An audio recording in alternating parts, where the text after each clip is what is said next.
Assalamualaikum warahmatullahi wabarakatuh. Berjumpa kembali dengan saya di tutorial channel yang membahas tentang berbagai macam tutorial tentang teknologi informasi dan sistem informasi.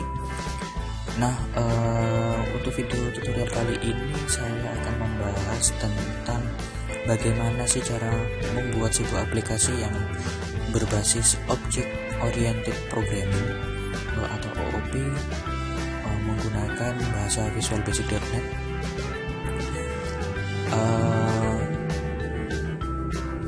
Untuk lebih jelasnya, mari kita langsung saja buka Visual Studio kita.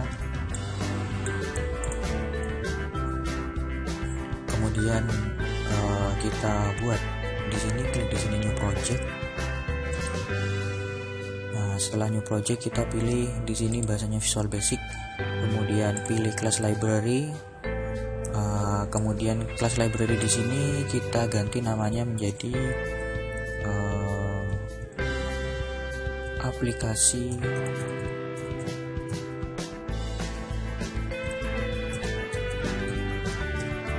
purpose.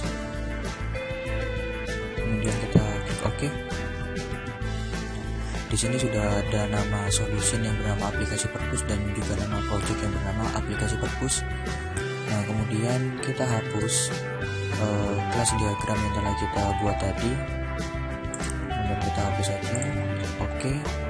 Nah, setelah itu baru kita buat sebuah folder di sini. Untuk sebenarnya pembuatan folder ini untuk manajemen tempatnya agar teman-teman tidak bingung dalam pemanggilan kelas-kelasnya nanti. Kemudian kita pilih new folder di sini. Setelah new folder kita kasih nama kelas. Kemudian kita akan buat lagi satu folder lagi untuk menyimpan menyimpan kumpulan interface yang akan kita buat. Jadi konsepnya adalah di dalam OOP ini nanti kita akan membuat beberapa bagian, beberapa kategori, yaitu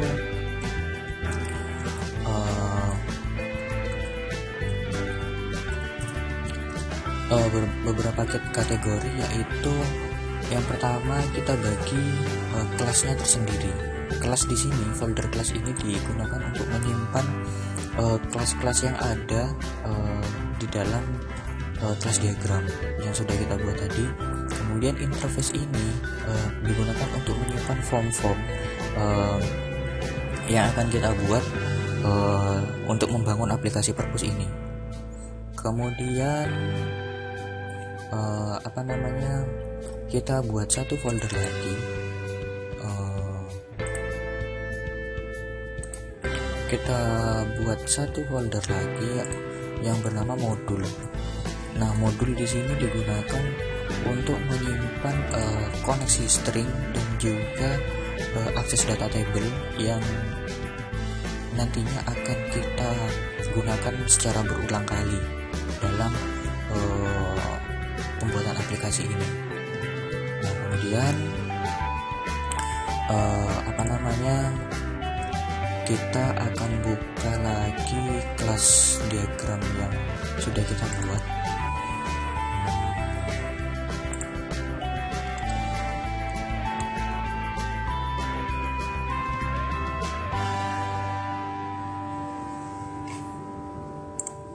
Kemudian kita buka kelas diagram. Nah, di sini ada 1 2 3 4 5. Ada 5 kelas. Otomatis di dalam pembuatan di dalam pembuatan kelas di sini kita setidaknya memiliki minimal 5 kelas juga. Jadi yang akan kita buat terlebih dahulu adalah kelas yang ada di dalam kelas diagram. Jadi langsung kita terapkan di sana. Untuk kali ini saya akan beri contoh bagaimana cara membuat kelas di VB.NET dan kemudian teman-teman kembangkan hingga semua ini jadi seperti itu. Dan juga teman-teman bisa mulai atau bisa mengcoding aplikasi yang teman-teman akan buat sesuai dengan konsep yang saya bagikan ini. Oke, kemudian kita klik klik di foldernya, kemudian kita kita add class. Nah, kita pilih kelas, samakan nama kelas dengan yang ada di kelas diagram, yaitu kelas.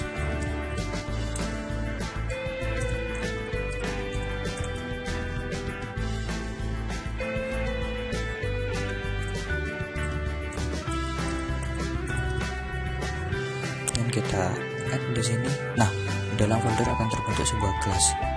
Nah, yang pertama kita lakukan adalah memasukkan atribut terlebih dahulu. Nah, untuk tutorial ini saya akan bagi menjadi dua, yaitu bagaimana cara menginputkan atau merubah atau mengenerate kelas diagram yang ada di sini, ke dalam VB.NET. Nah, untuk video tutorial kali ini saya akan jelaskan hanya sampai cara membuat atributnya saja. Kemudian di video berikutnya saya akan menjelaskan cara menambahkan metodenya seperti apa. Berikut di video yang ketiga, yang bagian ketiga, tetap dengan menggunakan objek ini, bagaimana cara kita memanggil kelas-kelas tersebut dalam melakukan insert, update, dan delete. Oke, karena di sini kelas memiliki dua atribut, kemudian saya akan masukkan di sini. Saya akan tulis di sini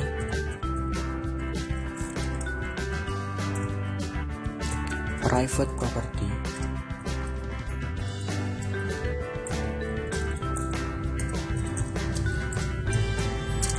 ID underscore class as string. Nah, di sini kita buat sebuah atribut yang bersifat private. Properti ini merupakan atribut. Di sini kita akan membuat properti yang bersifat private, yaitu dengan nama ID class. Nah, ID class ini sebaiknya nama properti di sini, nama atribut di sini sebaiknya harus sama dengan nama nama atribut yang ada di dalam kelas diagram. Kemudian string. Nah, string ini merupakan sebuah tipe data teks. Nah, string ini nanti sebaiknya kita samakan dengan tipe data yang ada di dalam database kita.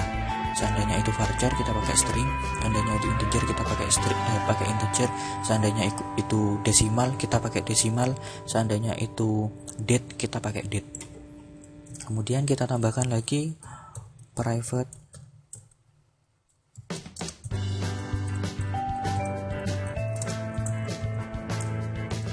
property, namanya class.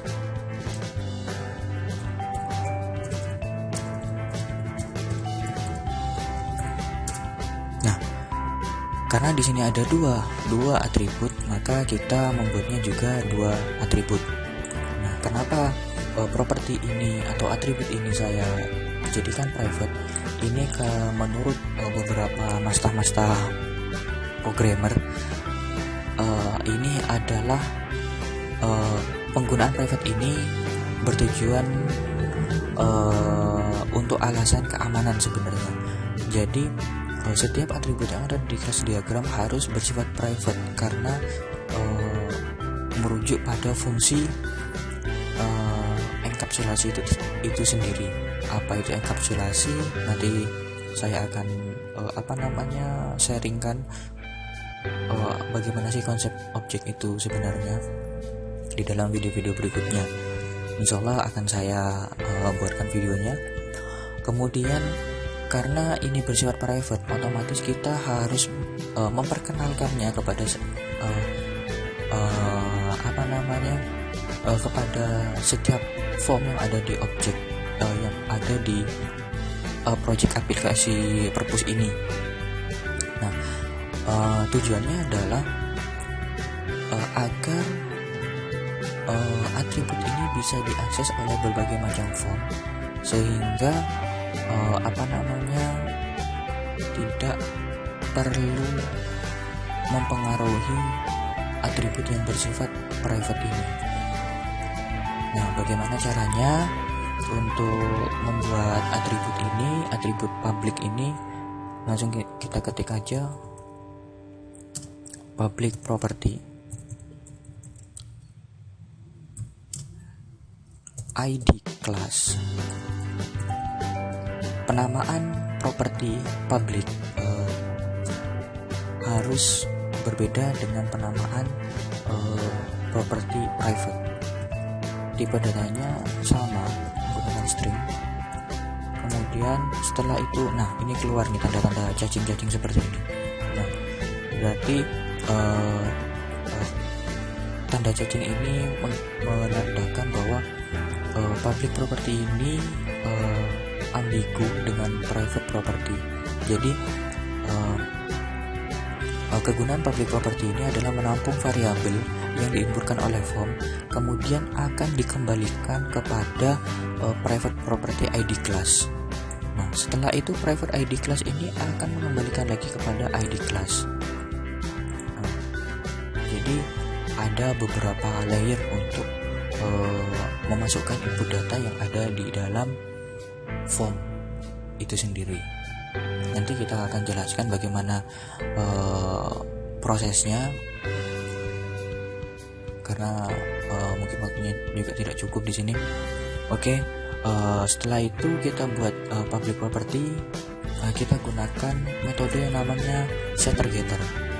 Nah, settergetter ini merupakan fungsi untuk mengeset nilai yang ada di dalam mengeset nilai yang ada di dalam ID class kepada ID class dan mengembalikannya lagi dari ID class ke dalam ID class ini. Jadi kita tulis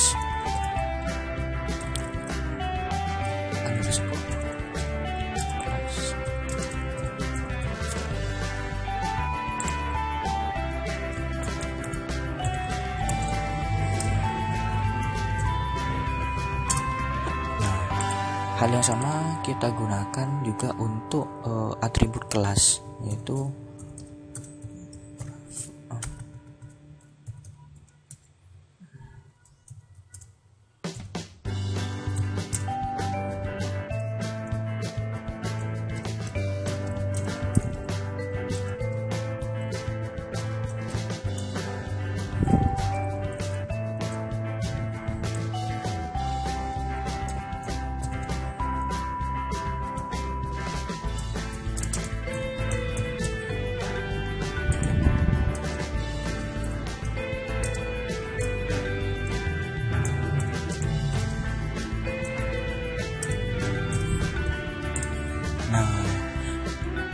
sekarang sudah terbentuk sebuah atribut public yang nantinya akan kita gunakan di berbagai macam form.